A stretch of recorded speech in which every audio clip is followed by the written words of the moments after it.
A string of recent airplane near misses and mechanical mishaps have some passengers wondering if it's safe to fly.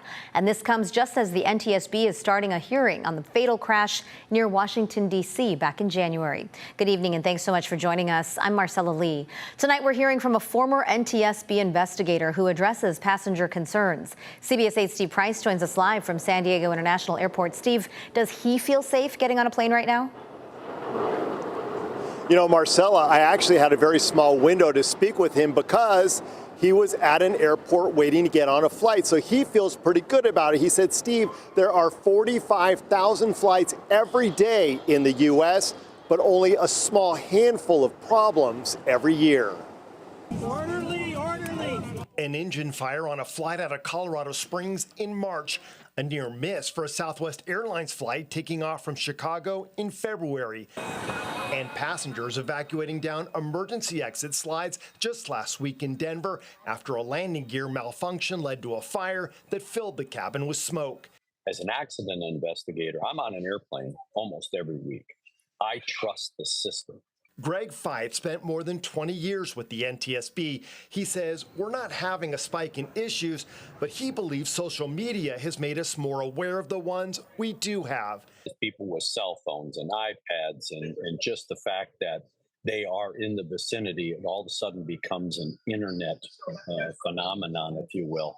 But he understands the concern, especially after this 67 people killed when an American Airlines plane collided with an Army Black Hawk helicopter near Washington, D.C. in January. How much tolerance should we have for aviation safety whenever civilian lives are at risk? Today, the NTSB opened an investigative hearing into the crash, not to assign blame, but to learn facts behind why it happened. Greg says that's the goal of every investigation, to prevent a similar crash from ever happening again. We're looking really for lessons learned. Where is it that we had deficiencies in the system, whether it's in communication, operations by one or more pilots, things like that? And then how can we fix the system? Greg says the D.C. crash, the first mid-air collision in the U.S. in 16 years, appears to have been caused by a possible mechanical issue with the altimeter on the helicopter.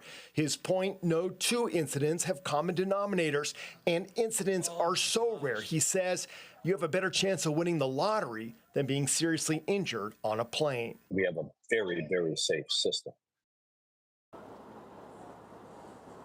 And the NTSB's own numbers seem to echo what Greg is saying. Back in 2016, they had 49 commercial inspection operations where they were looking at safety issues on planes. Last year, they had 46, so almost the same amount of numbers in that huge span. The numbers really don't seem to go up and down except for the COVID year, Marcella. All of that said, though, Greg does agree with what a lot of other people are saying, that we do need more air traffic controllers and that they need better equipment. We'll send it back to you in the studio. Let's hope both of those things happen. Thanks, Steve.